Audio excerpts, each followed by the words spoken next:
Salut Pépé, comment tu vas? Mais je vais bien Arnaud, je suis super content d'être là comme toujours. Un petit coucou aux gens qui nous regardent, qui vont donc subir cette chose pendant le temps que ça durera. Vous nous avez posé toutes vos questions à propos de l'audio 3D sur Instagram, TikTok, Twitter, partout où vous pouvez nous parler. Je suis passionné de ça, moi l'audio ça me passionne depuis que je suis enfant, c'est génial. Allez vas-y.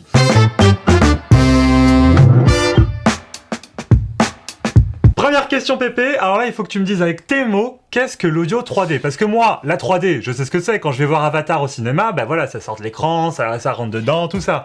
Mais en audio, comment ça peut avoir une perception tridimensionnelle? Alors c'est tout simple, en audio en général, ce qui se passe c'est qu'on a, quand on met un casque, on écoute de la stéréo. C'est-à-dire qu'on a un plan horizontal qui est fixe, on écoute comme ça. Tandis que la 3D, on passe de quelque chose qui est horizontal à quelque chose qui est horizontal et vertical. Donc on ouvre une bulle sur le haut, c'est la 3D, c'est le tridimensionnel. Alors pour donner un exemple, par exemple, quand on parle de home cinéma, on dit ouais j'ai un système 5.1 canaux, tu sais les gens disent ça. Oui, il y a 5 enceintes et un subwoofer pour les basses. On a du 7.1 canaux, bah ça c'est un système qui fait en effet un son qui est multicanal mais qui est horizontal. Ah oui, ils sont tous disposés à la hauteur du visage. Du visage, ou même quand ils sont au cinéma, ils sont en hauteur, mais ils sont sur le même plan, entre guillemets, au niveau du mixage. Quand on veut faire un son tridimensionnel, par exemple au cinéma, on rajoute ce qu'on appelle l'Atmos. Et l'Atmos, c'est en effet des objets sonores. C'est là où on ouvre un espace. Ah, c'est le truc où tu payes 2,80€ de plus ta place? Oui. Mais c'est ça, c'est un petit peu plus cher parce que bon, c'est un peu plus compliqué, et puis ça fait rêver les gens, le Dolby Atmos. Donc le truc c'est qu'on est en effet, il y a diverses façons de faire du son. Il y a en effet une façon qui est on va dire en 2D, en horizontal, et un truc où tu ouvres en tridimensionnel, où tu peux placer des effets qui peuvent aller du sol vers le plafond. Parce que le système classique, tu as des effets qui sont uniquement sur un plan. Là tu peux monter, avoir une bulle et tout, et tu passes en tridimensionnel. The prophecy is true. Allô. Ah oui, alors le truc de base, c'est que pour parler de l'audio 3D, d'un casque 3D ou de l'audio 3D, il faut qu'on parle de l'être humain. Alors qu'est-ce qui se passe quand l'être humain entend des sons? Bah parce qu'on a que 2 oreilles. Oui. Donc comment on peut entendre plus que c'est haut, plus que c'est bas? Parce qu'on a 2 oreilles et qu'il y a des décalages dans les sons. Imagine si je fais ça. Voilà, tu le fais. Alors tu as cette oreille-là qui entend quelque chose. Oui. Mais tu as l'autre aussi qui entend un truc. Ah on oui, est bien d'accord. Bien sûr, donc le cerveau, parce que tu as un gros cerveau comme moi, le bimadome Michelin du cerveau, un truc incroyable. Si je fais ça, cette oreille-là l'entend en premier que l'autre. Bah oui, c'est vrai. Voilà, donc on part du principe, c'est ce qu'on appelle le binaural. Le binaural a été quand même, pas découvert, mais analysé en 1881, donc c'est pas la première fois. On a compris qu'on pouvait positionner entre guillemets, des objets sonores dans de la stéréo. C'est ça l'audio 3D. Grâce à de la stéréo, on peut avoir un positionnement d'objets sonores. J'ai tellement hâte de vous dire ce que je ne sais pas. C'est tellement... À la vôtre. T'as pas de doute, toi. C'est de la vodka. Oh. Mais oui. Oh, mais il joue du vrai ici. Pépé, pour quel usage le son 3D peut être utile? Où est-ce qu'on va entendre ce genre de son? Dans le gaming, notamment, avec Tempest, avec... Sur la PS5, la Xbox, Tempest, les jeux PC. Les jeux PC, puisqu'ils ont Dolby Atmos for Gaming. Il y a Tempest 3D, qui est donc la partie gaming au moment où on mixe, certains créateurs mixent avec Tempest 3D. Donc c'est vraiment la partie gaming. Et moi j'ai du mal toujours à dire le cinéma avec un son 3D. Mais malgré tout, le Dolby Atmos ainsi que le DTS-X permet d'avoir des objets sonores dans l'espace, donc de créer une bulle au-dessus de toi. C'est Ariane, quoi. Je veux dire, tu décolles, voilà une fusée qui décolle, tu l'entends monter. Et tu peux pas faire ça avec si tu n'as pas un système qui permet justement d'avoir cette bulle sonore. C'est génial quand on y pense. C'est ce qu'il y a de plus proche de nous en tant qu'être humain. Et c'est beau la live quand même. C'est de l'immersion tout simplement. C'est de l'immersion ces trucs-là. Je m'en vais. Pépé, est-ce que n'importe quel casque peut reproduire de l'audio 3D? Eh bien, c'est là qu'est le trick. C'est là qu'est le trick. C'est là qu'est le trick. N'importe quel casque stéréophonique est capable de faire de la 3D. On va maintenant justement écouter une petite séquence que je vous ai préparée en binaural, c'est-à-dire que là maintenant ce que vous allez faire, vous allez mettre un casque stéréo. Il faut que ce soit des casques, casque stéréo, écouteurs stéréo, intra stéréo. Vous allez bien les plaquer. On va envoyer cette séquence qui est en binaural, donc vous allez l'entendre en stéréo. Vous allez voir que les objets se déplacent. C'est parti. Voici maintenant une séquence captée en binaural. Alors voilà, binaural.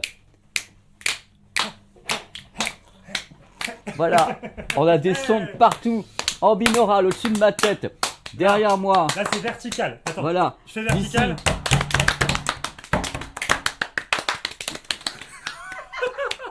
Il est minuit, on n'en peut plus. Bon alors c'était comment Pépé là? Normalement, les gens ont entendu tes petits doigts qui claquaient au... C'était pas des petits doigts, mais c'était tellement beau en même temps. Là, je pense que les gens ont pu voir, les gens qui nous regardent, avec passion et avidité technique, que n'importe quel casque stéréo peut spatialiser. Donc, ce qu'on appelle l'audio 3D, c'est un terme fourre-tout. On va détecter, comme ça, on va géolocaliser un son par rapport justement à une latence entre cette oreille-là, une puissance, entre c'est plus fort ici, c'est plus fort là, en même temps la forme de ton visage. Le truc qui est important et que vous voyez actuellement à l'écran, il y a des marques qui savent tellement bien ça, vous demandent de faire un test de binauralité. C'est-à-dire qu'on vous dit photographier carrément votre pavillon acoustique, photographier la forme de votre visage et par rapport à ça, on va ajuster les effets 360 degrés. Mais le truc à retenir, Arnaud, c'est que n'importe quel casque stéréophonique qui vous est vendu est capable de faire de la binauralisation de n'importe quel système qu'on peut même enregistrer avec son smartphone. Même des écouteurs, du coup, je suppose. Tout ce qui est stéréophonique. Ouais. Ce qu'il faut éviter, c'est les enceintes. Parce que les enceintes, dans ce cas-là, dans la pièce, on peut pas caler l'effet aussi facilement qu'avec quelque chose qui est collé à l'oreille. Il va y avoir une décorrélation par rapport à la position de cette enceinte-là ou cette enceinte-là. Et on va avoir un effet que vous allez entendre un truc, mais il sera pas aussi précis qu'avec tes oreilles. Je te fais bailler en plus quand je parle. Non, pas du tout. C'est affreux. J'ai dû mettre à l'envers en plus le casque tellement je suis énervé. Pépé, qu'est-ce que c'est que l'audio spatial d'Apple? Est-ce que c'est de la 3D audio classique au final? Parce que eux, ils l'appellent un peu différemment. Apple apporte un truc, notamment si tu utilises les AirPods Pro et le gros casque, le Max. C'est-à-dire Apple va faire en sorte qu'il y ait un suivi, c'est-à-dire un head tracking avec la gyroscopie à l'intérieur, l'accéléromètre, qui permet justement à la scène sonore de rester identique. Si tu bouges la tête comme ça, tu vas continuer à te retrouver comme si tu étais dans une salle de cinéma et tu bougeais la tête. Voilà, c'est ça. Donc ouais, les sources sonores restent à leur place. C'est assez étonnant parce que t'as l'impression que t'as les scènes sonores qui bougent avec toi et tout. C'est assez fou. C'est un effet complètement trafiqué, hein. C'est un algorithme. Donc ça, c'est avec les AirPods Pro et AirPods Pro Max. Ouais, parce qu'il faut des gyroscopes dans les appareils. Il faut qu'il y ait les capteurs. C'est-à-dire que si, en effet, tu peux utiliser l'audio spatial également avec Apple, avec un iPhone, si tu décides de mettre un casque stéréo dessus, tu n'auras pas le head tracking, mais tu peux avoir une binauralisation. C'est vraiment des termes génériques et c'est là que cette vidéo est compliquée parce que déjà, audio 3D, c'est un terme fourre-tout. Après, ce que Apple appelle justement le spatial audio dans le lieu spatial, c'est également un terme fourre-tout dans lequel il y a le Dolby Atmos, tout ce qui est 5.1, 7.1 sur iTunes. C'est pour dire que on peut avoir des effets plus que la stéréo serrée. C'est ça. Ouais. Il y a stéréo. Est-ce que les marques, ils en profiteraient pas un peu de notre insouciance pour nous faire un peu rêver quand même? Franchement, oui.